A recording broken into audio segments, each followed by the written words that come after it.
Hello and welcome to Hat Trick. I am Jordan Dowler-Coltman. I'm joined by Elliot Tanti and Braden Dowler-Coltman. Boys, we've been off for a couple weeks.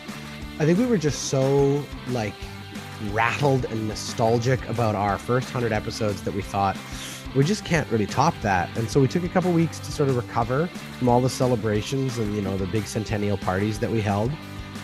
So here we are now, the first weekend of July. We are well into summer, which usually means a couple things. One, if you're looking for something that's going to give you hope for the future, this is the time of year. You get a lot of off-season action in two big leagues. We're not quite to NFL football season, but the CFL's playing. Major League Baseball's kind of into the swing of it. But really, most people are just watching the winter sports and figuring out what their teams are going to do. That's what we're going to talk about today. We'll go through the NFL or the NHL and the NBA together. But before I do that, I have to really quickly ask both of you, not tomorrow, 2 days from now will be the 4th of July in America. Is there anything either of you would like to offer as words of advice to our southern neighbors as they prepare for another tumultuous year? No? Good. All right, let's move on. Here we are. Topic one. I feel like I'm usually pretty good at improvising, and even then I was like, no. Yeah. Where to begin? Okay, here it is. This is topic one. So, as I teased, there's a reason this is a sports show and not a political show.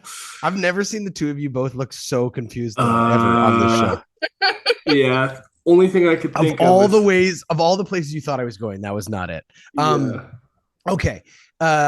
I teased off the top, we're going to talk off seasons. We could talk baseball. We could talk that's fine. We're in the middle of those seasons. Let's talk about the season that isn't even playing right now.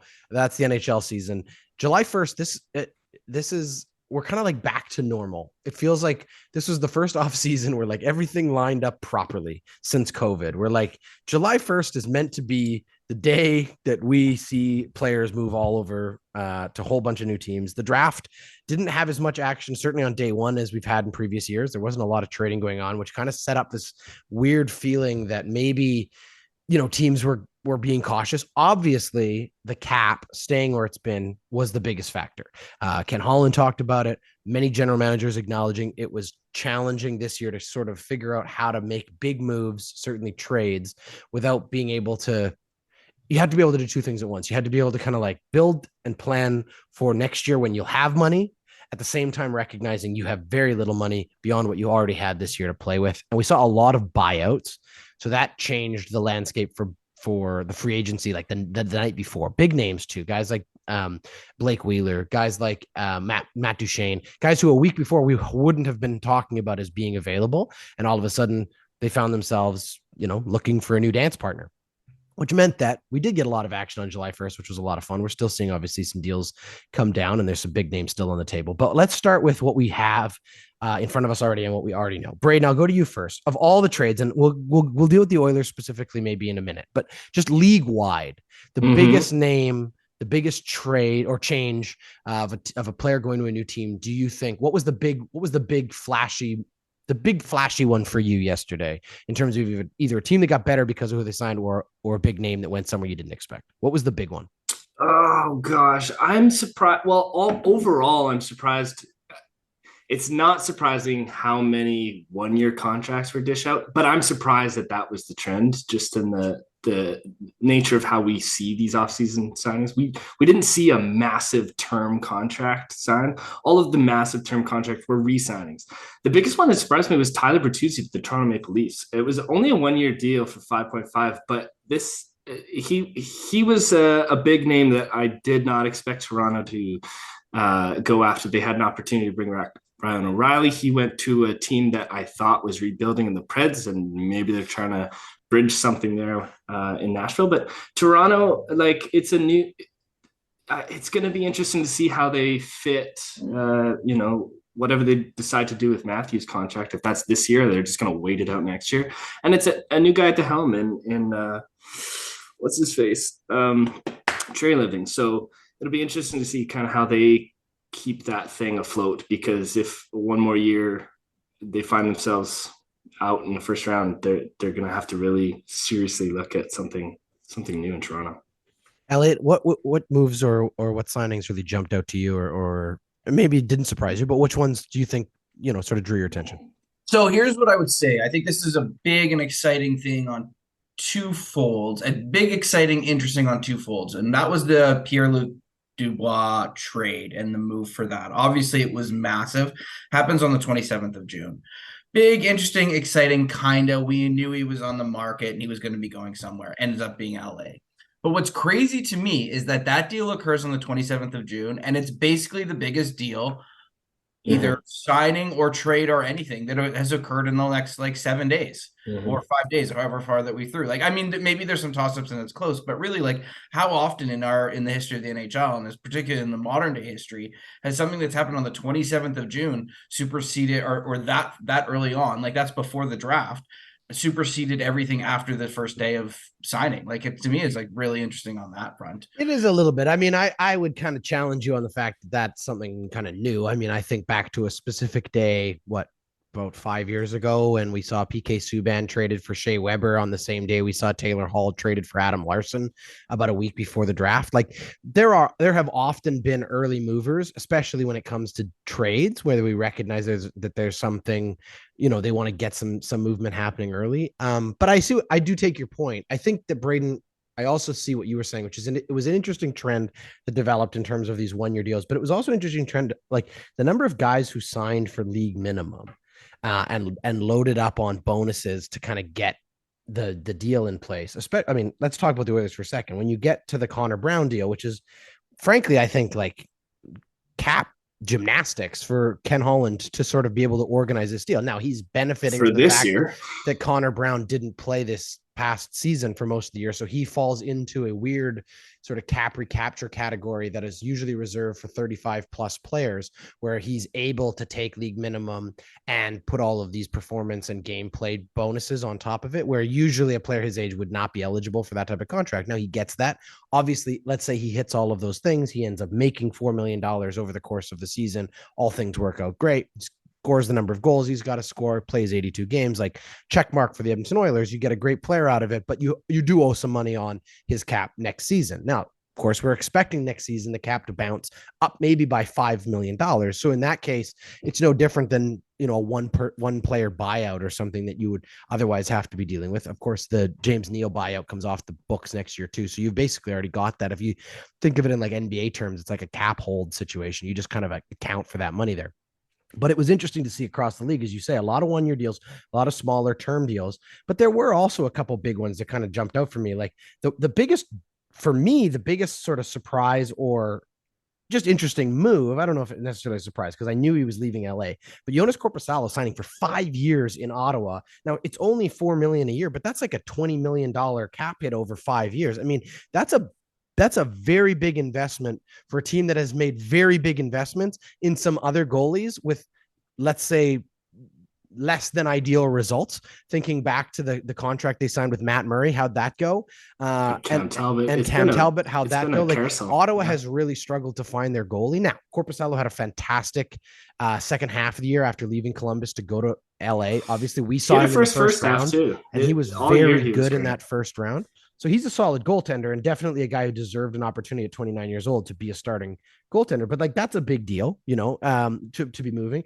Also, just looking at like the term on a guy like Ryan O'Reilly, who's bounced now around a little bit, 4 years to Nashville for $18 million, a team that's clearly rebuilding, but has now basically put him in there as their first line center. So that's an interesting big deal in that sense. But you're right. It was a lot of re-signings for term, and then a lot of guys moving around for the smaller deals, and a lot of depth players obviously moving. Not a huge bunch of flashy guys. The big names are still on the board. We don't know yet where Patrick Kane will go. We don't yet know where Tarasenko will go. So from that perspective, there's still some interesting pieces there. Something that was surprising to me this year was starting to see a bit of a pattern from Steve Yzerman in his tenure with Detroit. He has this habit of signing like between 7 to 10 guys each offseason, and for the most part, like, it hasn't really worked out. Now, he had great success building the team that won how many Stanley Cups with Tampa Bay Lightning. Granted, he wasn't there for all of them, but he orchestrated most of that. I just don't know what exactly his plan is here with Detroit. He keeps bringing in a lot of sort of mid-level spare parts, and a lot of them at 1 year deals.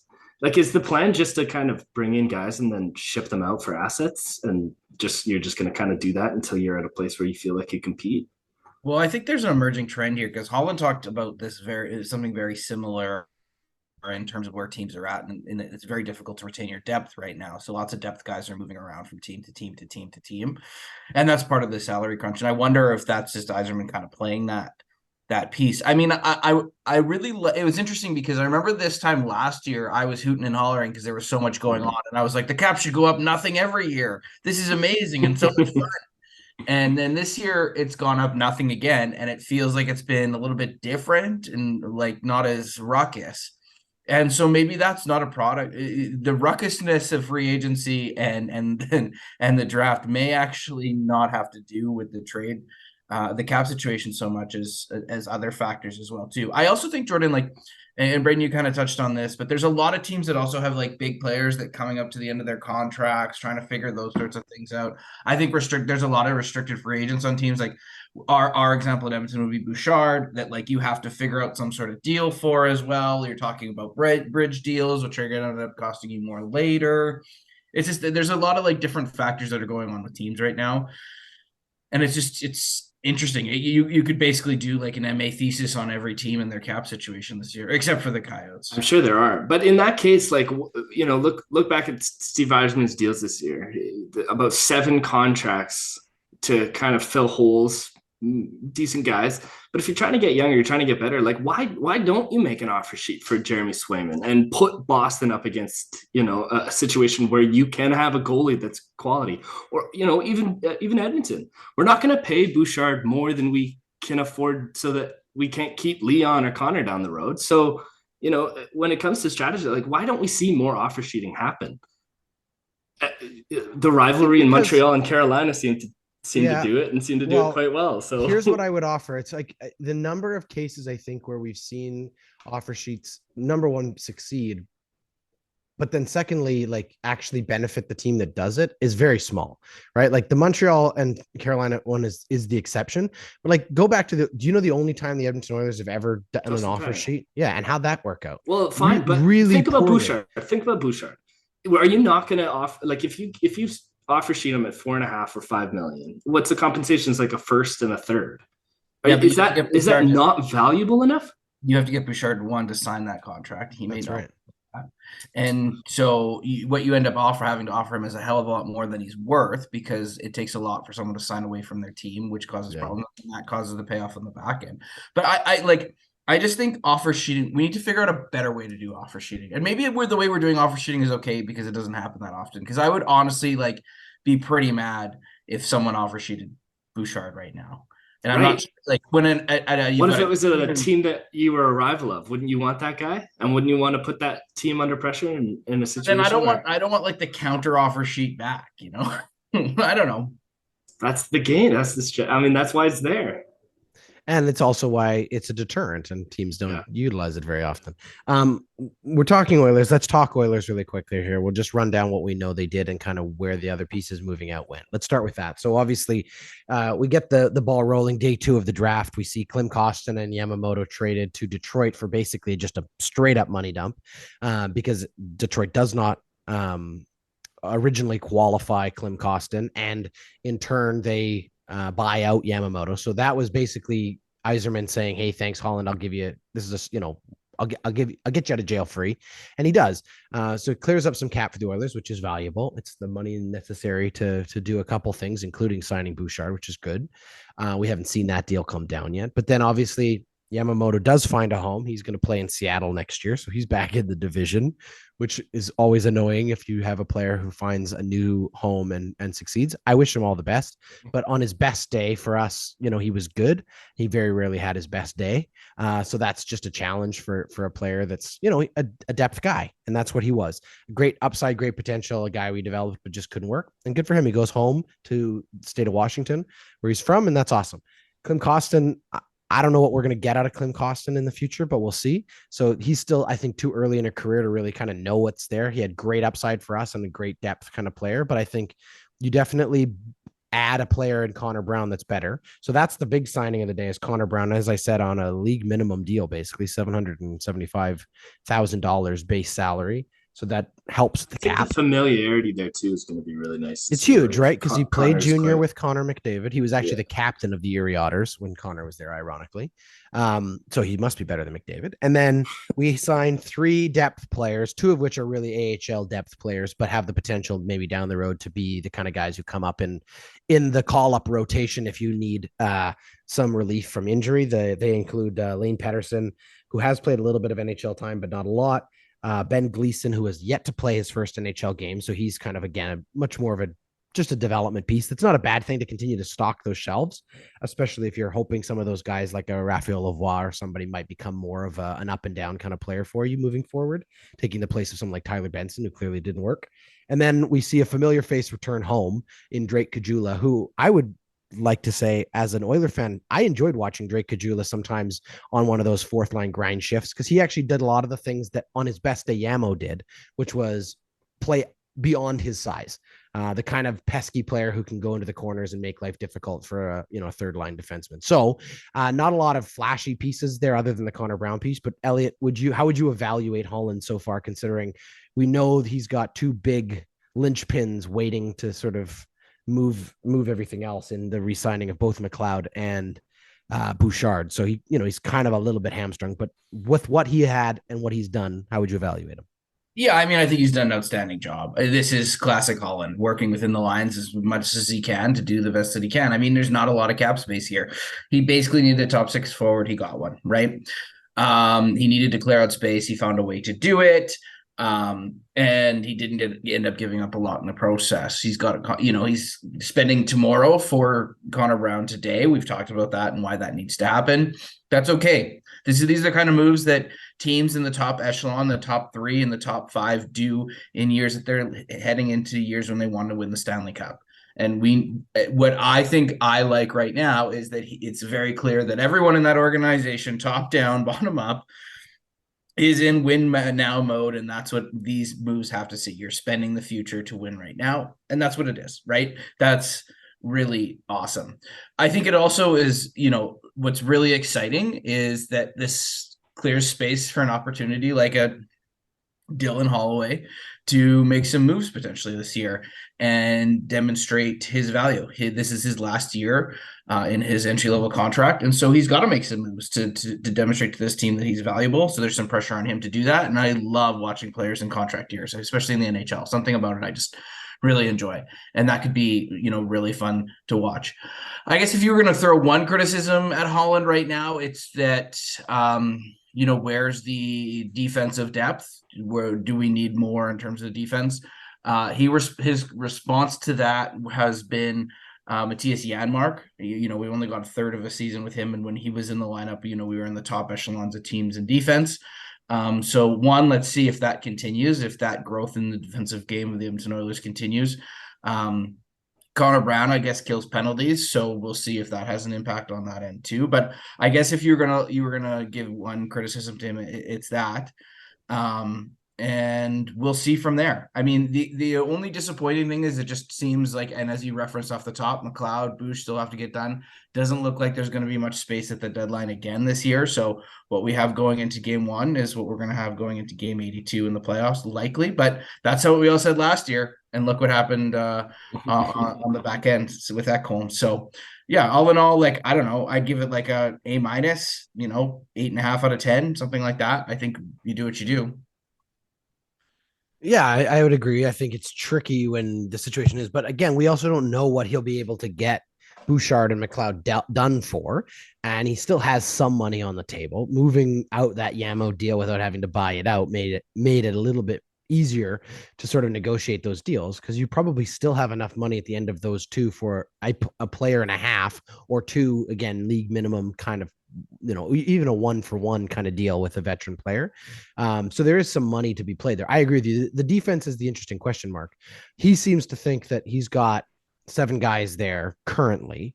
If you go through them, it's Ekholm, Nurse, Kulak, Cece, and then at the bottom of that, you've either got Bouchard and Boroberg or Bouchard and Desharnais in that lineup. So that's your 7, right? I'm not saying they play together in that order. Obviously, that's not the pairings, but those are the numbers.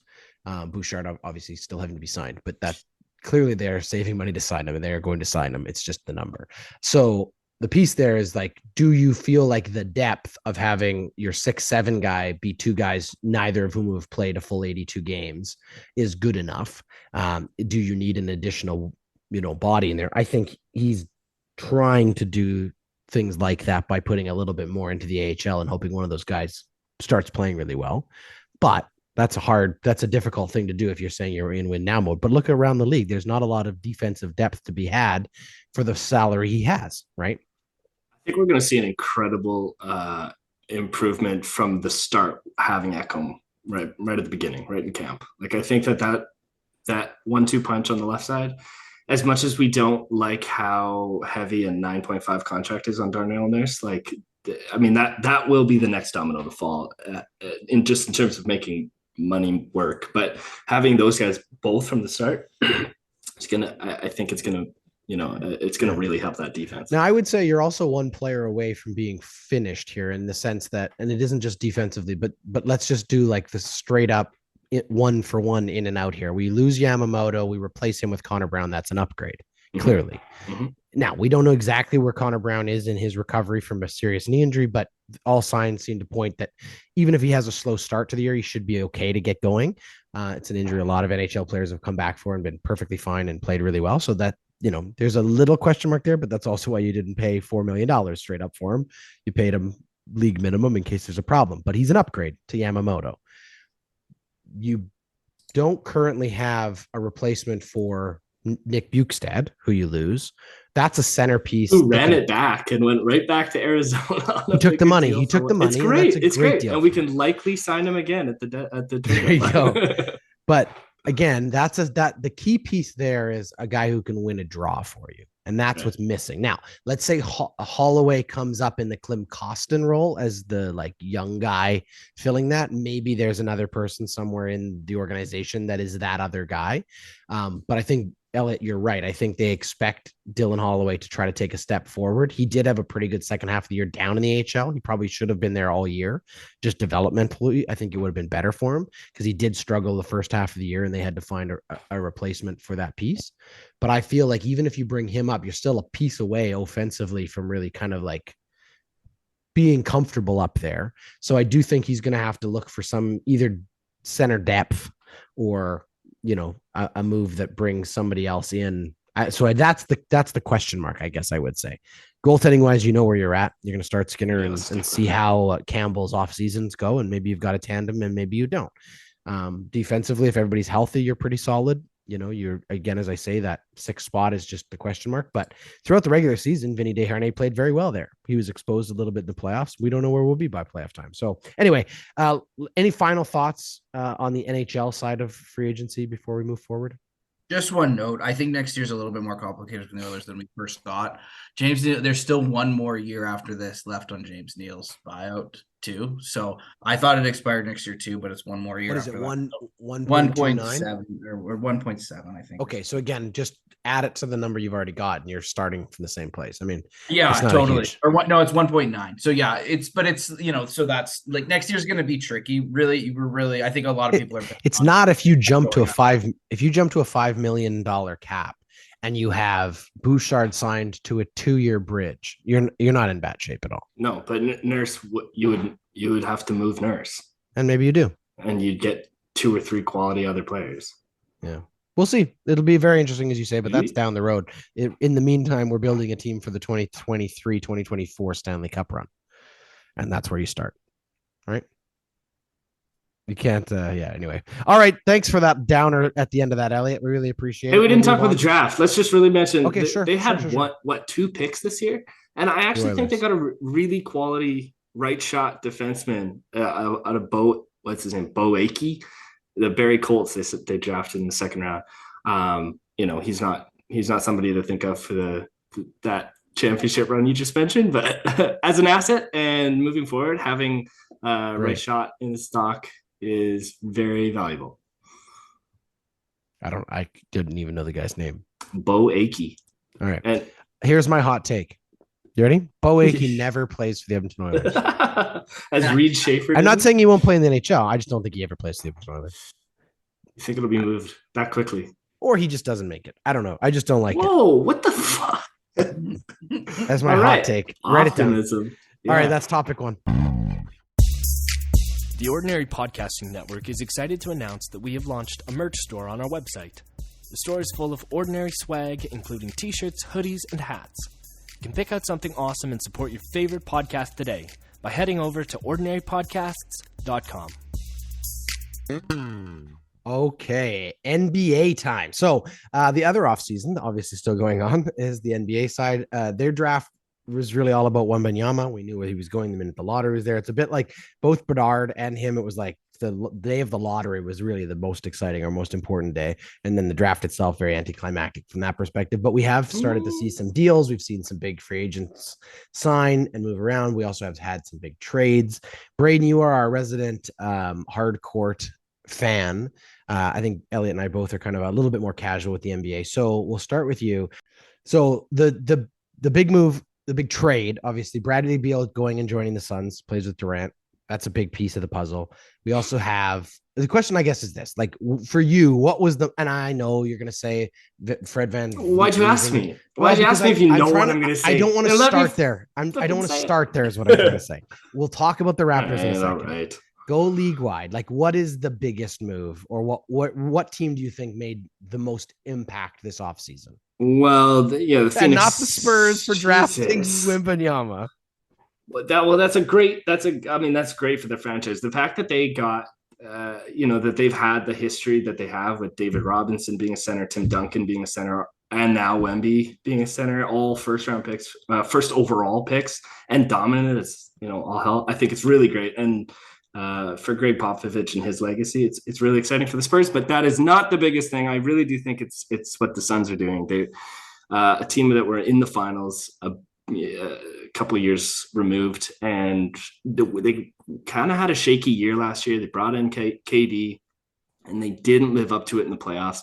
Bradley Beal was a player that was so adamant about sticking it out with the Wizards and just continued to show loyalty there. And finally that big tree has fallen. So now, I think that he improves any team he's with. So the fact that they loaded up with Bradley Beal is pretty scary. Now, speaking of the Wizards and big trees, they have another move where they move on from Porzingis as well. Yeah. And he goes to Boston. Yeah. Well, originally they were trying to get out from Malcolm Brogdon. That deal fell through because of Brogdon's injuries status, I guess. And they pivoted at the 11th hour because they needed to make that move. And they moved on from Marcus Smart. Marcus Smart is now not with the Wizards, though. That was a 3-team trade to Memphis. That's right. And Memphis is an interesting team here, too, because they brought in Derrick Rose, Marcus Smart, and there's one other guy that I can't think off the top of my head, though, to really fill the gap there that Ja Morant's going to leave as he's been suspended 25 games. And some leadership. Memphis is not far off from being a very deep playoff team as well. So I think that they definitely improved. I was fascinated to see that Kyrie decided to re-sign with the Dallas Mavericks. This is a guy that he's what's the next shiny thing? What's the next thing I can play? What's the next team I can play for? He's very volatile.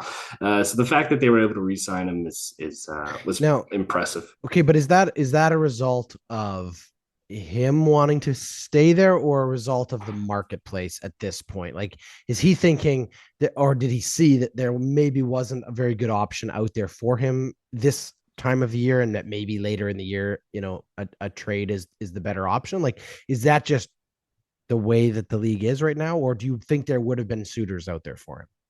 I think there would be. Oh, there were definitely suitors out there. I mean, most of the teams I just mentioned, Memphis looking for a guard to replace Ja. The Suns had a conversation with him. I'm sure the Lakers wanted to try to reunite him with LeBron.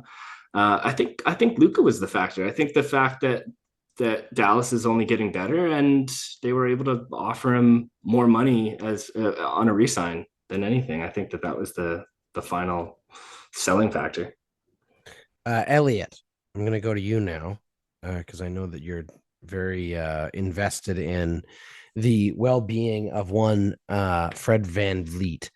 Do you have any take or opinion on the deal that sees him sign with the Rockets and leave Toronto?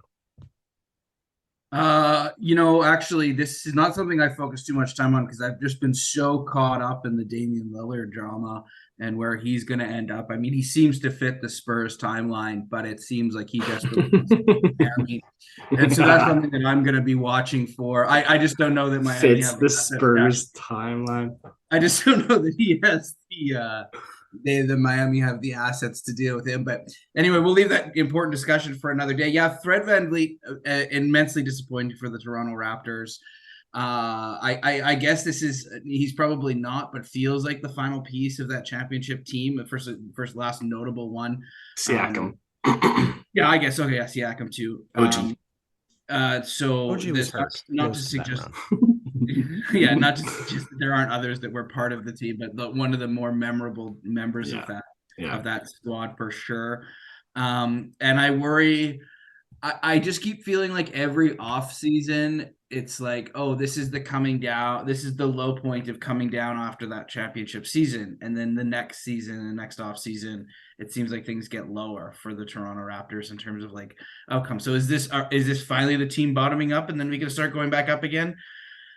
I hope so, but based like as I said, like I'm growing to see like, oh, could this get worse? There's always a way for it to get worse in basketball. It feels like it right now. So I mean, I understand. I don't want to rub salt in the wound for Braden and other, Toronto Raptors. Thrilled about this, Elliot. I'm actually thrilled about this. Okay, situation. But here's the thing. So Toronto, obviously, knowing this is not rock bottom. I need to say that. That's fine. That's fine. Bottom. So Toronto, known for being a town full of a lot of dicks, but now they've officially got their big dick. The question, Braden, was the draft pick right? Is this the guy you wanted? And moreover, as you say, like we see VanVleet leave. This is a team that's in a pseudo rebuild or at least a retool. They haven't really been able to find their genuine star since Leonard, but obviously they've got some promise in young guys like Scotty Barnes.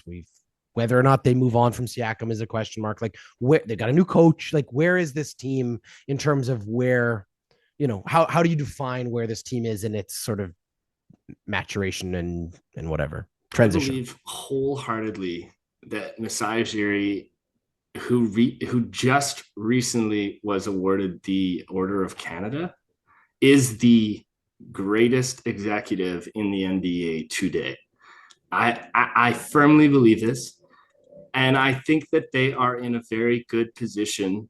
I mean, they were not at the bottom of the standings. They were a play-in team, and unfortunately, they lost on the last play. Like this is still a team that can make the playoffs, with or without Fred VanVleet. That's another question. But like you said, it was an understatement, Jordan. This is a big dick coming in. Grady Dick is 6'8". He's a shooting guard. He's arguably the best shooter in the draft, and that was the biggest weakness that the Raptors faced last year was shooting. So bringing in a young guy like that who can shoot the ball at a clip, like I think his 3-point was over 40% last year. And they're ultimately building around Scotty. So if Pascal still fits into that picture, that's great. If OG can continue to fit in that picture. What I loved last year at the deadline was that Masai stood pat. He could have easily moved on from Fred at that point. They stuck with it. And I think that, I think it's a really great thing for Fred VanVleet. This is an undrafted player who came up out of a really competitive team in Wichita, ended up winning a championship, betting on himself, and he's making $40 million a year now for him and his family. There was no way the Toronto Raptors were going to match that, and so all you can do is be grateful for that player. It's not one of those. I don't feel salt in the wound talking about Fred VanVleet, I guess is what I'm saying. And silver lining to all this, they signed after the draft, because the NBA draft is only 2 rounds. It's not the silly 7-round thing where there's a bunch of players who you only have 15 players on your active roster, whereas in the NHL you've got the crazy thing about it, like 30. The crazy thing is after the draft happens, hundreds of unsigned players get signed to teams. And one of the notable ones was Marquise Noel, who I don't know if you guys remember March Madness much, but he played for Kansas State and he was fire as a point guard. And I think that this could be another Fred VanVleet in the works, coming in for the Toronto Raptors. Lots to kind of figure out still, but I think, signing Jakob Poeltl was a big piece because centers are hard to come by. There's familiarity there. And I think that they're really not that far away from being a competitive team. They're not going to be, they're not going to be going deep next year with the looks of the Phoenix Suns or even what Golden State's done bringing in Chris Paul. But the Toronto Raptors are on a trajectory here that could be really good for them here moving in the future. And like the fact that Dame wants out, that only is news to, like, that's very exciting for all other 29 teams in the league. And I think Toronto would absolutely be looking at trying to make that work. Okay, just a quick listener note, specifically to our mother. I apologize for the double entendre, just so you understand exactly what we're talking about. Grady Dick is the name of the guy they signed. So a little potty humor, little play with words. Don't send me an angry text message after this episode. I can't wait for Jack to be like, Dick from downtown. All right. As we wrap this up, as you said, obviously Dame Lillard has asked for a trade. It sounds like James Harden is probably going to ask for another trade here too. I just want to ask you about the 76ers in terms of like, is this, if they trade James Harden, is this kind of the end of this iteration? Because the next piece to fall is Embiid, who's not going to want to stick around a team that is falling apart. And I would say he's probably the biggest name out there if you're a team that's kind of holding out hope for a big move. Now, obviously Dame Lillard's interesting, but he's like, there aren't teams, there are teams that he would fit, and then there are teams that wouldn't. I'm thinking of teams like the Knicks, who would look at Embiid and say, we will pay whatever it costs to get a guy like Embiid, because that is the position. Every team would. Sure, but a team like the Knicks are in a position to do that right now. And I guess that's the question. Like, if Harden leaves, if they have to move on from Harden, because once again, he holds a team hostage, which has now become basically his legacy as an NBA player. Like, we talk about the player empowerment era, all these guys looking, but like no one has taken more advantage of the teams he's been on than James Harden. Thanks for the money. Really appreciate the max contracts, all those things. Don't want to be here anymore. You got to move me. So if he moves, is Embiid falling, and do we move on? I think the biggest thing to watch is like their biggest off-season acquisition was Nick Nurse. He's coming in as coach. It'll be fascinating to see the relationship that's built there between him and Embiid. Embiid has been publicly quite vocal about his disdain for Nick Nurse. Now that's in the media, and that's against the Raptors more than anything, but it will be fascinating to see if that thing clicks, because under Doc Rivers it didn't work for whatever schemes James Harden was a part of with Embiid. I do think you're right though. I think that Harden will leave this offseason. It's just a matter of time. But Philly is still a team that can make a deep run in the playoffs. So it will all come down to how far they're able to make it this year with Nick Nurse at the helm. Elliot, you know why I love talking NBA on this show? Because you have so much to offer in those conversations. And Braden just is stumped the whole time. He doesn't know what to say. That is our conversation about the NBA. We will leave it there. That's topic 2. Creativity has the power to take our breath away, to move us to action or reaction, to invite us to feel more fully alive. And when the creativity is coming out of the kitchen of a local restaurant, the experience has the power to do all of the above and put a smile on your face. Q Burger in Qualicum Beach on Vancouver Island is home to culinary creativity led by owners Aaron and Kevin. Together they have managed to make a local burger joint a must-stop on any trip up the central coast of the island. In fact, readers of Canadian Living magazine recently voted it one of the top 5 burger restaurants in Canada.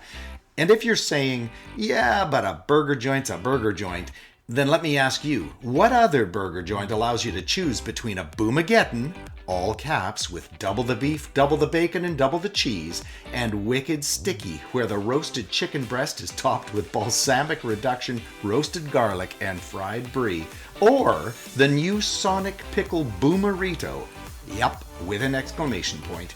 And if meat is not your treat, consider a Brock of Ages, the Thai Tuna Tornado Wrap, or halibut and chips caught fresh from the ocean 10 minutes down the street that morning. The fish, not the chips. Put it on your bucket list. Q Burger, locally owned and operated in Qualicum Beach, BC.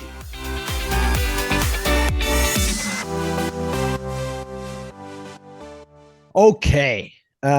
Look, we've packed this episode with a lot of content. It's probably one of our longer episodes in a little while, which is nice because we've been off for a couple of weeks. We had some catching up to do, and there's lots to talk about in the offseason. So we'll keep our third topic brief here. We will go back to the old trusty hats off. For those new to the program, welcome. And this is where each of us will take our hat off and acknowledge someone from around the sporting world, someone or something, or it could be a team, an organization. But we're going to take our hat off and acknowledge someone we feel deserves a little moment of acknowledgement. Braden, would you like to go first this week? Yes. I am tipping my hat to, gosh, what's her name? Jolene Boomquo. Belgian, thank you. Belgian hurdler who stepped in for her teammate after her teammate went down with an injury. She's not a hurdler, but she won last place in the hurdling competition after her stepping in for her teammate. She's naturally a shot put. And hammer thrower too, I think. Hammer throw as well, yeah, athlete. And they were facing disqualification, so she stepped in. This was the ultimate sacrifice, and she did terribly, but she did terribly with the biggest smile on her face. An ultimate teammate. So very graceful too for an athlete who was very none of them got knocked down. She did very well. Her final time was 32 seconds. She got over the first hurdle after everyone else was over the third. But she had the biggest smile. You couldn't help but 32 seconds. Yeah, there's no way her total time was 32 minutes. There's no way it was 32 minutes. 32 seconds. Yeah, 32 seconds. It's actually pretty good. You think about it. What's the 100-meter dash with nothing to jump over? The world record's like 9 seconds. She had a pretty good pace to it, and there was some. I mean, it wasn't the same kind of form that. No, it's a great video. Hurdlers. It's a great video if you haven't seen it. Because she's definitely not built for the hurdles. That is a woman that is all power. Shot put and hammer throw, not exactly the same muscle group as. It looked like she was training out there. That's actually what it looked like. She kind of like left and then hopped off one. But yeah, you see her line up. You see her line up with the other sprinters, and it does look a little bit like why is this, like, this body type is just so much different than these other women. And again, it is, as you say, she's a record holder for Belgium in the hammer throw and the shot put. So she's built for power. And here she is, just sort of very gingerly, but very gracefully stepping over each hurdle. So I definitely recommend that video. That's a good one, Braden. Thank you for that. Elliot, who would you like to take your hat off to this week? Yeah, so I'll start my hats off with a story. It starts with the weekend previous where I had really nothing to do. There was not much going on. Obviously, we'd canceled our podcast. Saturday afternoon, flip on TV. And for approximately an hour and a half, I was mesmerized by what I was watching on TV, which was the Big Three. This 3-on-3 basketball league that is taking the world by storm. I know it's been around for a while. I know Ice Cube's involved in it. I think we may have talked about it at some point. But, and I maybe cheekily, probably at the time, certainly I would have been. But it is immensely fun to watch. I don't know if you've seen this before, Jordan. Braden, it sounds like you have, but it's like half-court basketball. Basically the same rules, but it's 3-on-3. They have specific spots that are 4-point spots that are really cool. I believe they play to, I forget now because I only watched one game. They play to like 50, I think, or 51. Like, so there's like a set. You play to a score rather than over a time frame. which makes it very interesting. The game I watched, the winning team got to 49 points, 49 to 35, and the other team made a run. So it was really interesting. They sport great names like Tri-States, Enemies, Trilogy, Triplets, Three-Headed Monsters, The Killer Threes, Threes Company. Just a lot of fun. Lots of puns. Lots of puns, but like it's a league that's not taking itself too seriously, but providing what was like really quality sport in basketball. And I like didn't know the players, really didn't know anything about it. You know what's interesting about that sport is that it's like we have juniors and then we have the pros, but we don't really have like a senior leagues, and that kind of is it. Like in the three, you see guys like Birdman or like fan favorites, Rashard Lewis, some really great NBA players in their time, but they're like, they got gray beards. The basketball's still really good. Yeah, I enjoyed it. Maybe a bit slower, but still fun. Well, it's half court. It's half court. My hat goes off to the good quality. It's very good. I like that one a lot. I too will take my hat off to in fact an entire league, but more specifically the merger of two leagues. So it was announced this weekend that the co-owner of the Los Angeles Dodgers, Mark Walter, and his wife, Kimbra, along with team president Stan Kasten and tennis legend Billie Jean King, have partnered to purchase the remaining assets of the Premier Hockey Federation, which was one of the women's hockey leagues that we have recently seen go under. And basically, they are going to merge the PHF and what was formerly the NWHL together and basically create North America's proper women's professional hockey league, something we've been talking a lot about on this show over the course of the last couple of years, and something that's been, talked about a lot recently. But it finally looks like an actual legitimate financially stable ownership group has come into play. They are looking to develop a league. They have the assets from one league. So there's still, I think there were like 6 to 7 teams there. They're looking to utilize those teams over the course of the next couple of years. They'll look to expand and build out a bit bigger offering, but a true step forward for professional women's hockey, which is very important and very exciting to see. It was interesting to listen to some of the comments about it. A couple of the quotes I pulled, Kendall Coyne Schofield, who we've seen, at the NHL All-Star game and obviously playing the Olympics for Team America, has had a great comment. She said, over the past 4 years, we've worked tirelessly to close the gap for young girls and boys so they both could dream of the same sport. And here's an opportunity for women to know that as they develop minor hockey for women in America, there's an opportunity for them to play professionally. So that's great news. And then the other one that I thought was really interesting, because we've talked a lot about it on our show, was the response from the NHL. They put out a statement basically saying they'd like to congratulate the Professional Women's Hockey League Players Association and the Premier Hockey League for their agreement. We would already have initiated discussions with representatives of the unified group regarding how we can together continue to grow the game. That's a very positive statement from a league that's done basically nothing to help women's hockey since these two teams went under. And the best response, I thought, was the wife of Mark Walter, Kimbra, who I mentioned earlier. Kimbra came out and said, I feel like the NHL has had its opportunity to get involved. I think we're moving forward without them, which is a very polite way of saying thanks, but no thanks. You had your chance. Off you go. And I like it. I think that that's the right response, because as we've said, like, I strongly believe the NHL should have and could have really stepped in here and been leaders and been taking this as an opportunity like the NBA has to truly, truly support women's hockey. They chose not to do it, whether that was strictly financial because they're afraid of what the world of the finance around their own sport looks like, or strictly because they're just too closed-minded and short-sighted to see the opportunity for it to benefit their sport. But they didn't do it. I'm very proud of these other guys. Good for them. And I really, really, really hope that it works well. And I wish them all the best. So my hat goes off to all of those owners and to all the women across North America who will now have an opportunity to play professional hockey with some good ownership. I'm really looking forward to the women's hockey league team that's successful in Phoenix. I don't think they're going to play anywhere. Oh, that's a good one. Like that's Denver. A good one, Danny. Oh boy. Oh man. Oh, boy. Did you see Gary Bettman come out at the beginning of the draft this year? with when he brought Dave Poulin out He with like him. hid behind David Boyle and be like, why are you booing me? This guy's here. But honorary tip our hats also to David Boyle and a very successful career as he's retiring, moving on from the game. Yeah, one of the good guys. All right, let's leave it there. That is our show for this week. Thank you, Elliot. Thank you, Braden. Really do appreciate it. Thanks, everybody, for listening.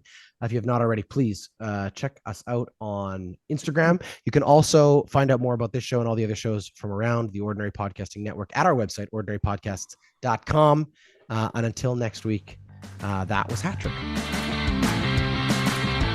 Hattrick is a member of the Ordinary Podcasting Network.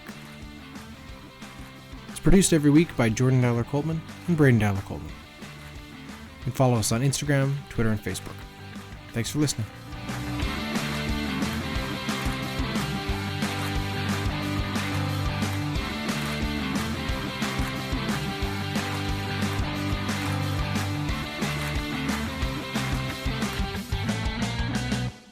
The Ordinary Podcasting Network wishes to acknowledge that the lands on which our conversations take place include Treaty 6 territory, the traditional meeting ground and home for many Indigenous peoples, including the Cree, Dene, Saulteaux, Blackfoot, Métis, and the Nakota Sioux peoples, as well as the unceded territories of the Coast Salish peoples, including the territories of the Musqueam, Squamish, and Tsleil-Waututh nations. We acknowledge the many First Nations, Métis, and Inuit whose footsteps have marked these lands for generations.